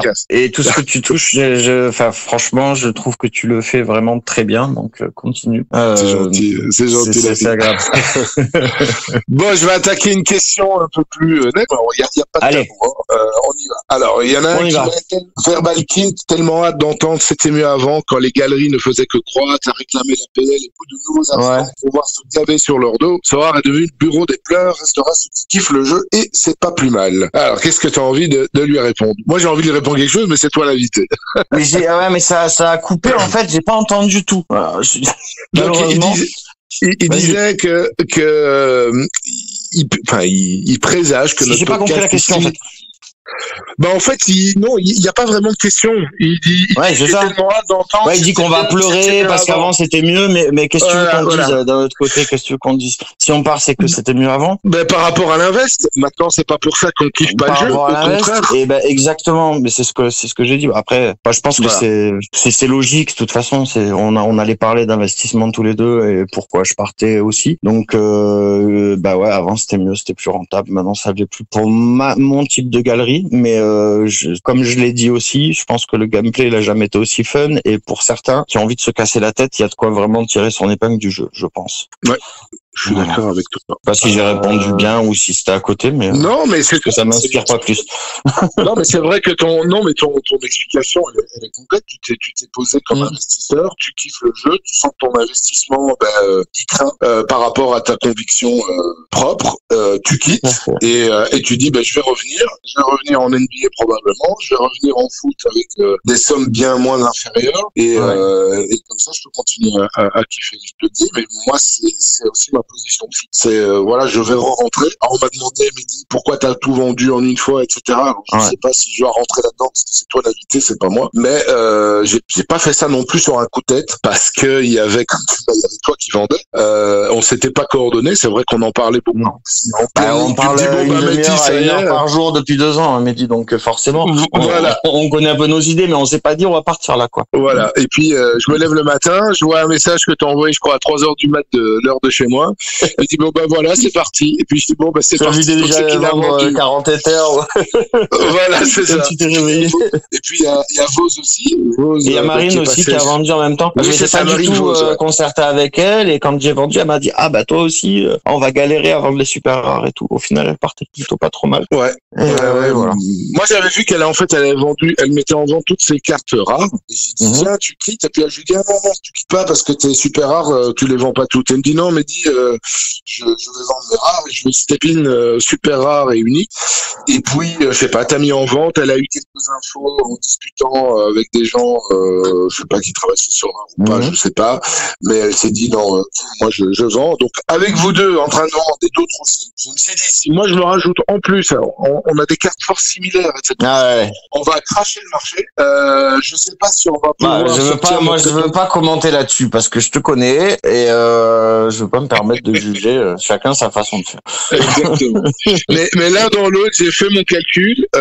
J'ai regardé la valeur des super rares aussi parce que nos galeries étaient vachement surestimées. Moi, je pense qu'en listant bien mes super rares, en listant bien mes uniques, direct alors je peux pas te dire exactement, mais je pense que ma galerie avait perdu 30% ou quelque chose comme ça, quoi. Donc déjà, elles étaient surestimées. Avant, c'était l'inverse. Avant, on avait des super rares qui valaient plus que ce qu'elles étaient affichées sur Sorare Data, parce que je me base un peu sur Sorare Data. Mais maintenant, là, en vendant, elles étaient super surévaluées, quoi. Donc déjà, je pense que tu avais une galerie qui valait moins 20, moins de 30 avant de la céder à je sais plus qui, à Ousmane. Oui, c'est ça. Moi, j'ai fait mon calcul, j'ai regardé combien valaient les SR selon le marché, selon les rares, etc.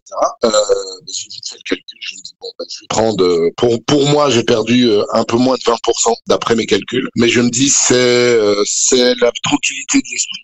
Ça vaut bien ça. Et surtout que propre à moi-même. Voilà. Les cartes qui ramassaient beaucoup sont les grosses cartes européennes qui valent cher. Et je pense alors j'ai pas les chiffres sous les yeux, mais j'imagine qu'il y a des joueurs qui ont perdu presque 50% en 4 jours, quoi. 5 jours. Et j'ai pas les chiffres sous les yeux, attention. Mais et toi, t'avais ces joueurs-là, t'avais tous ces joueurs-là. Donc forcément, tu aurais perdu. Déjà sur des joueurs classiques, ils arrivent à perdre 10-15 par jour. Tu aurais perdu énormément à essayer de le vendre, et d'autant plus qu'il te fallait beaucoup de temps. Et toi, t'en as pas forcément autant que j'en ai dans tes journées. Donc je comprends totalement ton choix. Voilà, c'est ça. Ouais, et comme tu dis, moi c'était une de mes stratégies. J'en avais déjà parlé sur des podcasts. Moi, j'aime bien avoir des blue chips, comme on dit, des noms connus, des gros scoreurs et des noms connus, parce que comme j'entrevoyais les choses, je me dis c'est les gros noms, ils vont pouvoir résister en cas de baisse, ils vont pouvoir résister plus parce que c'est des gros noms et que les gens se battent pour les avoir. Et puis finalement, non. Non, pourquoi? Parce qu'ils coûtent très cher et qu'ils se disent autant prendre si c'est pour performer en SO5. Il y a des joueurs moins sexy qui scorent peut-être pas aussi bien, mais quand même très bien. Ouais. Et autant prendre ces joueurs-là. Et si je dois revenir, quand je vais revenir, je vais dire, je prendrai des joueurs comme ça, des joueurs mais de toute façon, c'est pas mal et qui coûtent pas trop cher. Voilà, comme ça ton exposition elle est réduite, mais ça te permettrait éventuellement de toujours performer en SO5. Mais d'ailleurs, c'est des joueurs qui perdent moins. Là, je viens de vendre un Douglas Santos 1,10 Ether quand même.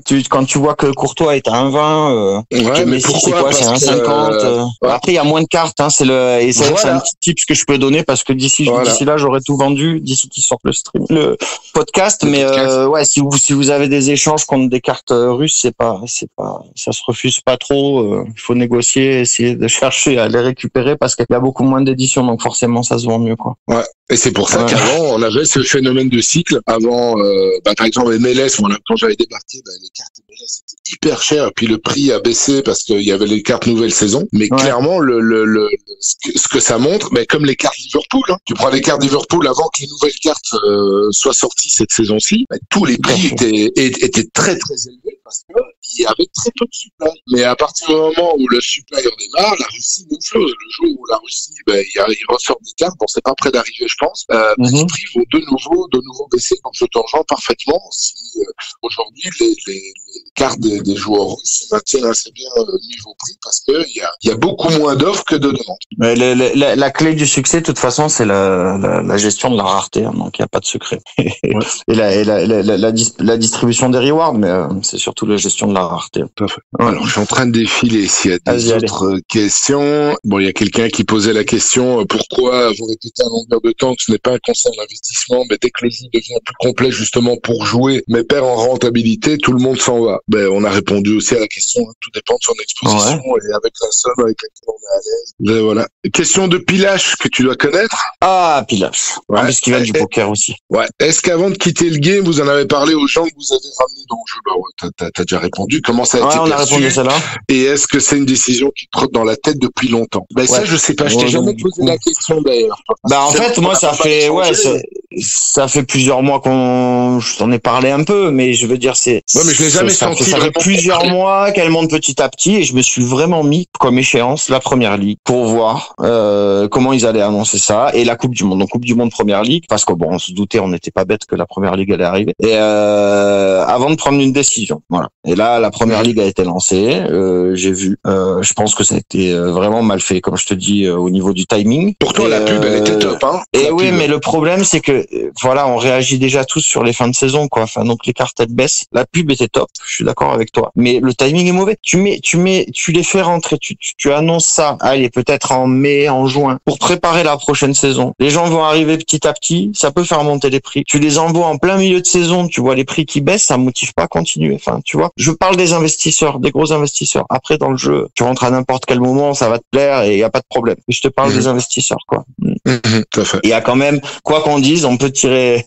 Je sais que, tu sais, les gens qui disent toujours les baleines, les ci et là, ça sert quand même aussi à l'écosystème. Alors vraiment, je pense pas autant que les nouveaux et les petits managers, qui se comptent pas énormément dans le site, mais je pense que c'est quand même important pour la stabilité d'avoir des gros. Voilà. C'est le fameux concept de ruissellement.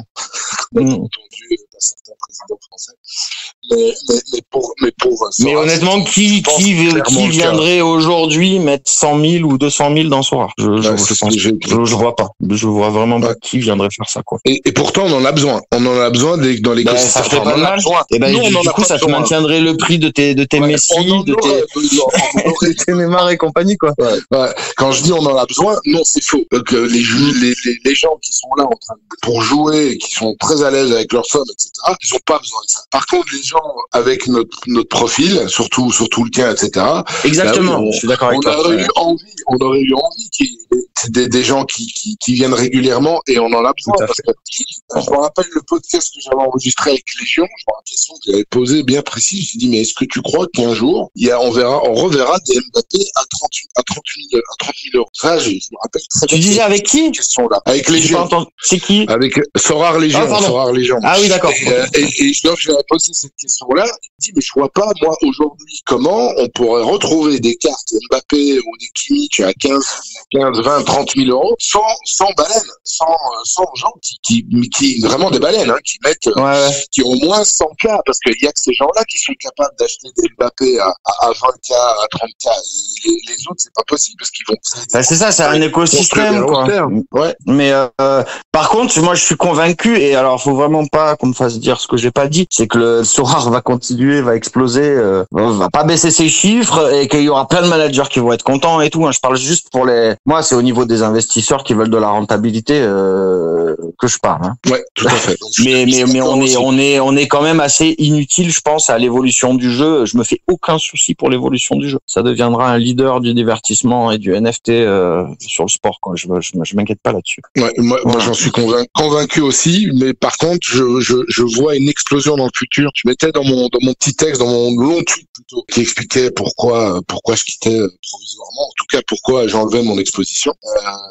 La pub de l'APL, pour moi, c'est quelque chose qui pourrait être réel dans quelques années. D'avoir des bars, d'avoir un truc, mais pour ça, il faut mettre les bouchées doubles. Moi, je voudrais que Sorare puisse créer une style de Sorare TV pour vraiment créer un engouement et mettre en avant les expériences vécues par les managers, parce que c'est vrai que quand ils invitent à gauche à droite, ils parlent pas seulement entre guillemets des influenceurs, mais des joueurs, enfin des joueurs, des managers qui vont voir telle expérience, tel match en VIP, etc. Je trouve dommage que derrière, pas une équipe qui filme et qui en fasse la promotion, parce que si tu veux attirer un maximum de fans, il faut vendre du rêve, et ça fait partie de vendre du rêve. Ok, tu sais plus vendre du rêve pour le moment au niveau financier, mais vendre du rêve au niveau des expériences et des toutes les choses en fait qu'ils mettent en place pour connecter le réel au virtuel. Et ça, pour moi, au niveau de la com, je comprends pas que ça n'a toujours pas vu le jour. Ouais, tout à fait. Et les gars qui ont signé, les Mbappé et compagnie,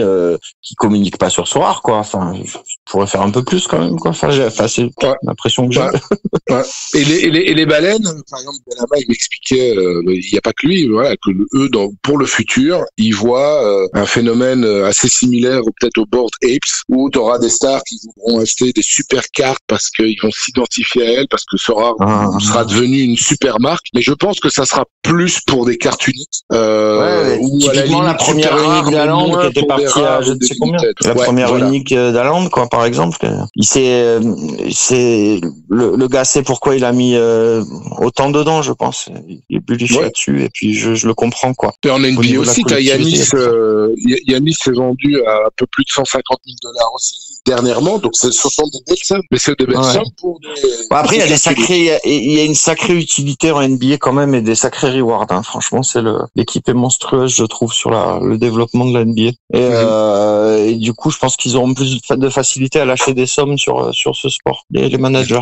Est-ce que tu as des idées? Qu'est-ce que tu mettrais toi en place pour essayer justement de sauver les meubles un peu au niveau et de rebooster le Sorare Foot? Est-ce que tu as des idées? Moi, franchement, je me permettrais pas de juger, parce que si tu veux, faut avoir fait des grandes études pour comprendre un truc comme ça. C'est des mécaniques complexes. Moi, je suis vraiment pas. C'est tellement complexe. On connaît pas les contrats avec les ligues qui sont signés. Alors, c'est facile. On pourrait dire il faut éditer déjà beaucoup moins d'enchères, mais tu mets moins d'enchères, il y a pas de, tu sais pas s'ils auront les revenus pour tout payer. C'est tellement complexe. Il faudra arriver à gérer mieux la rareté, ça c'est sûr. Mais est-ce que c'est faisable? Est-ce que c'est réalisable? Je ne sais pas. Vraiment, je me permettrai pas de juger ça, quoi.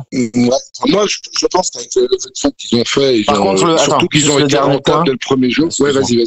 Juste, je pense que l'attaque sur le secondaire en foot, alors tout le monde ne va pas m'aimer sur ce coup-là, mais je pense qu'il est nécessaire. Parce que ça permet de bloquer le prix des cartes provisoirement. Peut-être, ou rémunérer peut-être les contrats, et du coup avoir un peu plus de fonds et mine témoin aussi. Enfin, mais je pense que de toute façon, tous les exchanges, tous les sites, les places pour vendre des NFT, t'as des taxes à 5%, quoi. C'est normal. Et les NFT, c'est pratique pour ça. C'est que tu peux mettre un contrat au départ en disant, chaque joueur, si ça sera revendu, tu gagnes un pourcentage. D'ailleurs, tu pourrais peut-être faire ça sur un joueur que toi tu revends à quelqu'un et dire, j'ai le droit à 1% à la revente revendre si lui le revend, tu vois. Enfin, tu peux faire, Ouais. c'est tellement magnifique comme Pour les œuvres comme d'art, invention. NFT. Enfin, ouais, tu peux faire trop de choses, quoi. Mais je pense que c'est nécessaire, cette taxe. Je pense aussi. Et le fait d'avoir enlevé les paliers, complexifier les paliers et les avoir retirés de la All-Star, pour toi, est-ce que c'est une raison valable qui explique en partie la dégringolade? C'est une raison valable, mais je sais que ça aurait pu être pire parce que pour moi, ils allaient tout simplement supprimer les terres dans le jeu. Pour en avoir discuté avec des copains, enfin, j'avais pas personnellement, eux, ils étaient plus alarmistes que moi, mais j'ai compris après avec le temps. C'est vrai que de tout supprimer, ça aurait été vraiment la cata. Bon, là, on voit qu'ils en donnent. Je pense que les chiffres vont confirmer, mais ils en donnent moins qu'avant. Et déjà, ça impacte les managers. Enfin, tu vois, ça démotive certains. Mais j'étais quand même satisfait qu'on garde les terres. J'avais peur que ça disparaisse, moi, personnellement. Ouais. Donc, et tu trouves pas qu'ils devraient en donner un peu plus que uniquement pour le podium? je pense que ça boosterait pas le marché. Ouais, tout à fait. Mais est-ce que ils ont le droit? Enfin, est-ce que c'est les évolutions qu'ils veulent? Bon, on parlait de régulation et compagnie. Ouais. Je pense pas que ça soit la politique de la maison. J'ai plus l'impression qu'on va réduire ça petit à petit, quoi. Ouais. Mais après, moi, ça me pose pas de problème si on gagne des cartes et qu'elles ont de la valeur, tu vois. Leur système de prog bar, là, j'aimais bien parce que le manager qui arrivait pas à se placer parce qu'il avait pas les joueurs assez compétents pouvait quand même cumuler des points et récupérer des cartes petit à petit qui ont de la valeur. C'était top. Pourquoi forcément se baser sur de l'éther gagné? Tu peux compenser ça avec des rewards en cartes, mais il faut que les cartes gardent leur valeur, voire augmentent, quoi. Ouais, mais pour ça, il faut de la demande. Parce que c'est ça. Le fait de distribuer un peu plus d'éther que pour le podium, je sais pas moi, pour les 50 premiers ou évidemment à des. Ouais, ça serait sympa. C'est à développer. Ouais, ça serait sympa. Ça ferme des éthers. Ça permettrait de redonner, en fait, je pense, de revigorer, le marché. Mais ouais, j'y avais pas pensé, mais c'est une bonne idée, ouais. Est-ce qu'ils veulent ou est-ce qu'ils peuvent c'est pas? ça. C'est le gros point d'interrogation. Parce qu'on sait pas ce qui s'est dit derrière au niveau de vous êtes pas régulé, mais on sait pas, quoi. On n'était pas dans la discussion, donc c'est dur de juger, quoi. De toute façon, je pense que s'il y avait eu régulation, ils auraient dû supprimer les terres. Ça me semble assez logique, quoi. Ouais. Et pourquoi ils ont lancé la NBA sans éther? Et on parlait de régulation et à un moment tu vois, et la régulation est venue et on garde les terres, mais il y a pas d'éther en NBA. Enfin, ouais, je pense que c'était lié, moi. Mais parce que la NBA et la MLB, ça dépend, je pense, de la législation américaine, puisque le bureau se trouve à New York. Peut-être. Tandis que le foot, c'est Paris, c'est la France. C'est possible. Moi, je pense que c'est ça, mais enfin, il y a que ceux de Sorare qui peuvent répondre, évidemment, à cette question-là. Là, tu es en train de dire que le foot, c'est la France. Fais gaffe, tu vas vexer les Argentins, on va perdre encore. C'est toi qui dis comme ça, c'est bon. Je continue. Mais c'est vrai que toute cette mécanique de prix, elle est importante. Et aujourd'hui, j'ai regardé quand même, tu vois, en rétrospective, mais pourquoi ci, pourquoi ça, et puis à force de discuter, mais c'est vrai qu'avant, enfin, tu prends il y a un an, encore plus il y a 2 ans, voilà, il y avait une offre de cartes qui ne répondait pas à la demande, et donc forcément les prix s'envolaient, les prix étaient très hauts parce que ça se bagarrait et qu'il y avait pas énormément non plus de line-up, donc c'était important d'avoir les meilleures cartes pour essayer d'être le plus performant possible, mais le problème, c'est qu'il y a eu un point de bascule qui, pour moi, tourne aux alentours de septembre de l'année passée. Et malheureusement, là, ça fait 6 mois non-stop. Donc, voilà. Le futur, moi, je le vois brillant, en tout cas, pour les super belles cartes. Est-ce que tu penses pas, s'il y a un retournement, que c'est d'abord aussi les limited qui vont se reprendre avant les rares, vu que je pense que la grande majorité des managers qui débarquent maintenant, viennent pas avec des 5 000 euros, quoi. Ouais, de toute façon, je pense que c'est bien parti. Même aujourd'hui, tu le vois, elles sont plus, c'est quand même un peu plus stable que les rares. Je pense que c'est vraiment les rares qui ont été impactés avec le nouveau gameplay. Et donc, du coup, c'est qu'on voit une baisse plus significative. Et par contre, à contrario, les SR ont repris. J'ai vendu pas mal de SR assez cher, je pensais pas. Les petites SR, elles ont repris de l'utilité. Donc ça, c'est cool. On avait demandé, ça faisait longtemps. Grâce au cap. Comme les uniques, tu me diras, avec la kick-off et compagnie. Voilà. Bon, je pense que ça va se stabiliser et que les limited, de toute façon, c'est le nerf de la guerre un peu. Hein. Il faut que tu arrives à faire quelque chose de bien là-dessus si tu veux pouvoir motiver les gens les les gens qui vont rentrer, ils vont avoir le budget clairement pour jouer en limited d'entrée en général. Et si tu veux les motiver à monter, il faut déjà que ça tienne bien au niveau des limited, quoi. Ouais. Donc c'est vraiment le nerf de la guerre. Et je pense qu'ils n'ont pas d'intérêt à ce que ça descende non plus trop bas, quoi. Non, parce que là, c'est accessible déjà à cette heure, quoi. Ouais, moi je trouve ce qui était important là aussi, c'est quand même de se dire, comme tu dis, le fait d'avoir mis $100 à gagner par Game Week en cap 240 SR, que ça va clairement booster les T2, T3. Donc clairement, il y a toujours, pour ceux qui veulent un tout petit peu de rendement, il y a moyen de faire bien les choses en rare et en SR. Ah ouais, il y a moyen pour un peu de rendement en ayant une galerie pas trop grosse. Oui.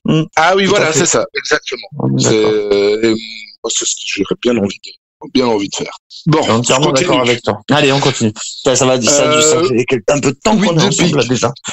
Ouais, le 8 de pique, vas-y. 8 de pique.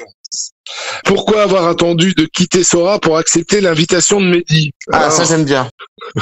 Alors, moi je t'ai toujours dit, vivons heureux, vivons cachés, c'est plutôt comme ça que je fonctionne. Et voilà. Et paradoxalement, toi, j'ai senti que t'avais la fibre et je t'ai un peu poussé à faire un podcast, Mehdi, ça serait bien. C'est grâce à toi. C'est vrai, c'est grâce à toi. Pas grâce. Enfin, je sais pas pour dire ça. C'est toi qui me dis, allez, vas-y, voilà. Vas-y. Et moi, je suis plutôt à l'inverse, plutôt faire ma petite vie dans mon coin. Mais là, c'est vrai qu'il y avait quelques personnes qui ont demandé. J'ai eu des super messages. J'ai même pas pris le temps de répondre parce que je suis parti dans une logique où je devais vendre tout et sans trop perdre. Donc j'ai énormément de travail et je me suis dit que c'était une bonne façon de m'exprimer, d'expliquer pourquoi, pour tous ces gens qui ont soutenu et pour qui j'ai du respect et pour toi également. Voilà. Donc je trouvais ça bien de faire ça en version podcast parce que des tweets, comme tu sais, si t'es limité en nombre de mots, tu t'es cassé la tête, je crois, là-dessus. On a même pensé que tu allais partir travailler chez Sora. Donc du coup, je me suis dit, passer sur le podcast de Mehdi une semaine après, j'aurai le temps de tout vendre et je pourrais expliquer tranquillement pourquoi j'ai fait ça. Voilà. Et en plus, c'est chez les copains, donc tu vois, c'est un peu la discussion comme si on était ensemble assis autour d'un verre sur un comptoir. Et c'est tout à fait ça. Il n'y a pas de stress. On débriefe Sora. On refait Sora. J'ai juste peur que ce soit un peu trop sombre, parce qu'on est un peu dans un mood un peu, on est déçu, triste, et voilà quoi. Mais bon, c'est comme ça. La vie continue et puis surtout, exactement. L'esprit tranquille et c'est ce qui compte, quelle que soit la décision qu'on prend. Qui sont passés. Où est-ce que vous voyez Sora dans 5 ans? Où est-ce que tu vois Sora dans 5 ans? Dark Society on Sora qui pose la question. Moi, je le vois très loin. Voilà. Ouais, j'espère. Il y a quand même quelques risques, je trouve, mais il y a plus une grosse partie de moi qui pense qu'ils seront très loin avec plus d'1 million de managers et je pense qu'ils sont tout à fait capables de le faire. Les risques pour toi, c'est les mauvais timings, les mauvaises annonces, la communication, des choses comme ça. Ouais. Et après, le risque le plus gros, c'est de vouloir faire plaisir à tout le monde, mais au final de pas sortir une économie viable, quoi. Mais je pense que là-dessus, ils sont quand même solides. Donc ça pèse quand même des milliards en peu de temps et l'équipe est monstrueuse, voilà. Enfin, Zuro, tout ça, gros respect. Donc je pense, il y a pas de raison, quoi. Il y a pas de raison. Ouais. Moi, le seul truc, c'est un peu comme j'avais expliqué, c'est vraiment essayer de rétablir la confiance. J'ai beaucoup pris la défense aussi jusqu'à aujourd'hui parce que c'est vrai, ils étaient 8 et puis ils étaient 12, ouais. Ils sont passés à 150 en un peu plus d'1 an. C'est monstrueux. Tu changes de dimension avec l'ouverture d'un droit à mur. Ce sont des paramètres évidemment dont il faut tenir compte. C'est vraiment très très important parce que c'est pas que tu peux pas, tu te développes pas comme ça en un temps très restreint et tout tourne rond. C'est pas possible. Donc il y a des maladies. Le seul truc, c'est que je vois que ces maladies-là, elles mettant malheureusement à guérir, elles vont se guérir. Mais moi dans ma tête, c'est ok, le temps qu'elles se guérissent, machin truc, la galerie pourra encore diviser par 2, diviser par 3, et ça j'ai pas envie. En fait, je les vois aller loin, mais paradoxalement, je sais pas combien vaudra Mbappé rare dans 3 ans, quoi. Et je pense que il y a bonne possibilité pour qu'il vaille moins cher que maintenant. Ouais. Après, il y a un prix bas et le problème, c'est qu'on peut pas connaître le prix bas. T'as beau dire, tu vois, les gens, comme je te disais tout à l'heure, buy the dip, mais on connaît pas le dip, on sait pas combien ils vont minter de cartes, on connaît pas les objectifs de Sora à ce niveau-là, et donc on peut pas savoir. Après, on pourrait estimer que là, c'est quand même déjà assez bas, c'est vrai, c'est rationnel, mais on peut pas savoir. aussi, hein. Donc, ouais, tu vois. Il y a 2 mois, il y a 3 mois, il y a 4 mois. Des mois que les gens ils disent faut acheter. Mais au final, et en fait, il y avait chaque fois, oui, mais c'est à cause de ceci, oui, mais c'est à cause de cela, ouais. il y avait ceci. Mais là, c'est de notre faute, Mehdi, là, je crois, en ce moment. Oui. Oui, tout à fait. Bon, ça va pas chercher trop loin, quoi. T'en as beaucoup. Après, bon, c'est une petite partie de la population, mais qui s'exprime un peu plus fort que les autres, qui vont pas chercher les causes un peu plus lointaines. Exactement. On va dire. Alors, question de Sorar Grunwalski. Ouais, elle était géniale, cette question. Est-ce que la décision de Joe a influencé donc la mienne, inversement, ou bien vous l'avez prise au même moment? On entend souvent être à l'aise avec son argent, mais est-ce vraiment la question? On a un peu répondu, hein. On en a alors pour être à l'aise avec son, il demandait si ça pouvait évoluer, je crois, en deuxième partie, c'est en deux parties. Oui, tu peux l'être à l'instant T, et ça peut changer en fonction du projet, du cours donné. Quel est votre exactement. avis? Et c'est exactement ce que je voulais dire, mais je crois que j'en ai parlé un peu avant, c'est que tu pars, t'as la physionomie d'un invest, t'analyses les risques et compagnie, tu pars sur l'invest que tu mets un peu des stop loss comme on disait, au cas où. Du coup, par contre, selon l'évolution du projet et tout, tu peux revoir tes exigences à la baisse ou à la hausse et ton invest à la baisse ou à la hausse. Et voilà, il y a rien qui est figé. De toute façon, on évolue dans ce monde et tu peux pas t'arrêter. Et sinon, sur nos discussions, je pense pas. Peut-être que au fond, à force de parler un peu des choses que ça va pas très bien et tout, on s'est peut-être conditionné. Enfin, il y a pas que nos discussions, mais on s'était pas préparé à ça, quoi. On s'était pas préparé à partir en même temps. On s'était pas. Enfin voilà, c'est juste ça. C'est enchaîné. Non. Moi, comme je l'ai expliqué dans mon truc, c'est que ça fait déjà 1 an que tu sais, un peu moins d'1 an que j'en parlais, mais j'étais tellement bien là-dedans avec tout le monde et tout. J'ai dit non, mais je serais pas le seul. Et c'est ce que j'aurais dû faire. J'aurais dû en fait vendre une partie, réduire mon exposition. Bien sûr. Mais comme tout le monde était ultra bullish, je me dis peut-être que c'est moi qui me trompe. Hein. Et de toute façon, je me trompe toujours là aujourd'hui. Hein, mais c'est clair que quand tu as eu quand t'as dit là maintenant je pars, moi je dis ça va, c'était en tête. Mais de toute façon on est vraiment 3 managers, Marine, toi, moi, c'est un peu les mêmes galeries, c'est un peu la même façon de travailler, on fait pas trop dans le collectible, on est plus sur la rentabilité en SO5 et tout. Qu'on parte en même temps les 3, il y a pas non plus, sans se concerter, il y a pas non plus de secret, c'est que vraiment c'est l'évolution du jeu qui nous fait décider ça et non nos discussions, quoi. Je suis tout à fait d'accord avec toi. Bon, je suis arrivé à la fin des questions, ça a été. Hein. Bon, on va terminer par le questionnaire rapide. Allez. Tout doucement au bout, là. Alors, ton joueur préféré dans la vie réelle est sur Sora? C'est Enzo. Enzo, le grand Enzo. Donc lui, qui sera pour moi un des meilleurs joueurs. Ça sera un des meilleurs joueurs du monde, j'ai aucun doute. Là, on le fait jouer en position un peu retirée, enfin en arrière, mais même il peut monter un peu. Et je pense que de toute façon, les grands joueurs, souvent, ils évoluent un peu vers l'avant comme ça. Et je pense qu'il a tout pour être un très très grand joueur. Même s'il a il a eu un peu de mal hier avec c'est Adeyemi, je crois. Ouais. Il a pris un gros vent, mais non, ouais. Pour moi, il a tout, ce joueur. C'est le vrai football. C'est le football moderne. Il sait tout faire. Il perd pas beaucoup de ballons. Il a une vision monstrueuse, descente monstrueuse. C'est le joueur. Ouais. Je vais te citer que des U23, moi, parce que tu sais, tu connais ma passion. Alors, ton plus beau résultat. Bon, t'as fait alors, mon plus beau résultat, ouais. J'ai pas tout gagné, mais pas loin. J'ai gagné la All-Star. J'ai gagné la championne pro, la championne. Alors la plus belle, c'est la U23 SR, je pense. Je sais pas si je l'ai gagné 2 fois, je crois, celle-là. Je l'ai gagné 2 fois, mais la première, j'avais gagné de light. Vas-y, reprends-moi. De light, non. Ouais, j'avais gagné 2 litres et je l'avais bien vendu. Je l'avais vendu 15 000 €, je crois. Du coup, une américaine, si je me rappelle bien. Ouais, c'est ça, avec des Américains. Ouais. Belle récompense, c'est celle-là.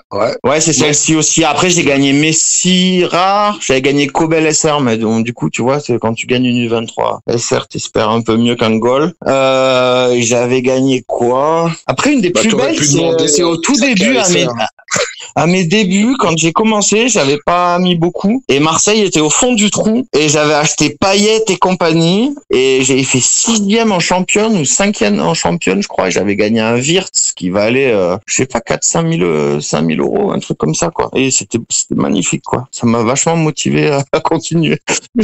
Donc avec un investissement faible, j'avais gagné une grosse carte en étant 6e, quoi. Ouais, ça c'est la chance aussi. Voilà. Ouais, c'est la chance aussi. Et j'ai gagné Kimmich aussi, j'ai gagné un Kimmich. Alors ça, c'était beau, ça, j'étais très bien. Je voulais pas me l'acheter parce qu'il était trop cher, quoi. Ouais. Maintenant, tu pourrais te le racheter. Ouais, maintenant, il est moins cher. Bon, alors moi Messi, ça a été le crève-cœur là. Messi, qu'est-ce que je raconte? Kimmich, ah oui, parce que c'est vraiment lui, tu l'as gagné au tout début et il t'a aidé. Ah ouais, c'était vraiment mon talisman et d'un côté je suis content d'avoir vendu Tourne une fois parce que comme ça j'ai pas eu de pincement au cœur à chaque fois que je vendais un joueur que j'aime.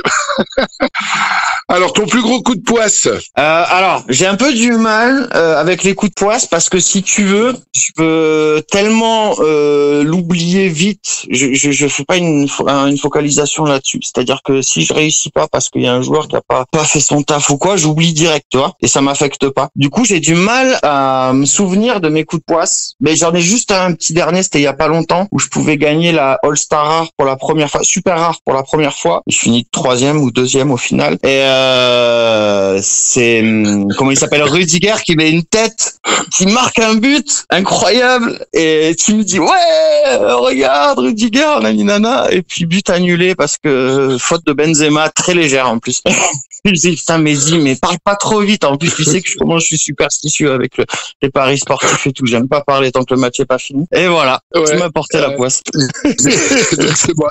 Ton plus gros coup de poisse, c'est Mehdi. Voilà. Ouais, alors après, quand tu vois ce qu'il y avait à gagner, j'avais pas trop de regrets, quoi. Je crois le premier, il gagnait une carte qui valait même pas 2000 balles. Ouais, mais quand même, il y a un autre truc. Il y a pas si longtemps, je me rappelle, on échangeait. Il y avait t'étais super bien placé en je sais plus quoi, en Champion Pro, je pense. En Champion Pro. Ouais. Il te restait Koulibaly et là, c'était à l'inverse, là. J'ai eu de la chance, là. C'était l'inverse. C'est que moi, je l'ai mis contre Koulibaly. J'avais SR, je l'ai vendu au rabais. Il est nul. Je dis, mais il est nul, il est tout. Et là, boum, il marque. 5 minutes après, il marque. Mais c'est bien, non, mais il faut les critiquer, les joueurs, pour qu'ils fassent des scores. C'est classique, ça. Ça va nous manquer, C'est clair, les petits commentaires en live. La wine attitude, ça va nous manquer. Ah bah ouais, mais toi, quand tu wine, tu gagnes 2 T0, une T1, quoi, je te connais, hein. Donc, c'est fini, malheureusement.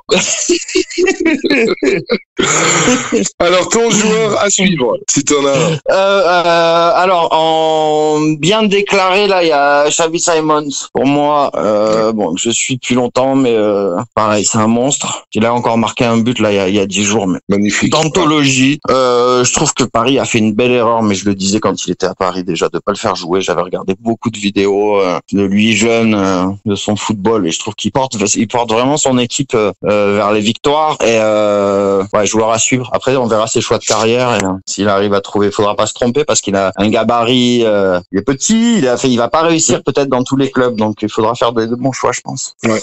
Et sinon, il y a le Ramsus Holgren d'Atlanta, là, l'attaquant, je t'en avais parlé déjà, qui est vraiment un attaquant pur et qui réussit déjà en Serie A en arrivant de Norvège. Donc lui, j'aime bien aussi. Bon, Joe, on arrive à la toute dernière question. Si tu avais Nicolas Julia devant toi, tu l'as tellement vénéré, etc. pendant longtemps, et qu'est-ce que tu lui dirais là maintenant? Je lui dirais, m'en veux pas si je pars. C'est juste que ça me convient pas, mais c'est vraiment monstrueux ce que vous avez fait, et puis respect, quoi. Donc voilà, c'est juste pas fait pour moi. C'est juste. Et donc sinon, je dirais que s'il veut faire évoluer un peu les choses, que je sais pas, qu'il réécoute le podcast. Je dis pas que tout va être bon, mais il y a peut-être des petites choses qu'on a dites qui seront intéressantes pour lui au niveau de la communication déjà, et de pas prendre des décisions trop hâtives sur des swaps de reward ou des choses qui donnent l'impression à beaucoup de managers d'être lésés. Parce que ce sont des petits gestes certainement de personnes du support, mais qui peuvent avoir des grosses répercussions sur la communauté dans le jeu, je trouve. Et d'assumer ces choses choses-là et bien expliquer l'erreur qu'ils ont fait et d'y remédier. Ouais. Voilà. Comme par exemple avec le truc avec Reward, moi je sais pas ce que tu en penses, mais moi j'aurais été transparent, disant oui on a foiré. Bah exactement, et j'aurais changé le Reward. On a identifié la personne, le service qui s'occupait de ça, et on vous garantit que ça n'arrivera plus. Et c'est un peu comme quand il y a eu un leak. Je me souviens plus du leak sur une ligue ou quelque chose où les joueurs les managers ils ont acheté les joueurs à l'avance parce qu'ils savaient que la ligue elle allait. En fait, il y a eu une fuite, j'imagine. Hein. Ouais. Et tu vois, ils ont dit bon ben c'est inadmissible tout ça. Nanana. Il y a eu ça est censé avoir été. Ils ont mis du monde dessus, mais on n'a pas eu de nouvelles après quoi, tu vois. Non. C'est parti aux oubliettes. Je sais plus si c'était la Croatie. Je me demande. Ouais, c'est un peu. Il me semble c'est la Croatie, je crois, quelque chose comme ça, quoi. Bon, écoute, et ça, c'est des petites erreurs, c'est des petites erreurs qui font beaucoup de bruit, quoi. Tu peux pas contrôler toutes les personnes que t'as dans ta boîte, mais enfin voilà. Il faut juste être plus transparent en sortie. Ouais, en fait, il faut juste être plus transparent en sortie, pas prendre les gens pour des cons. Exactement.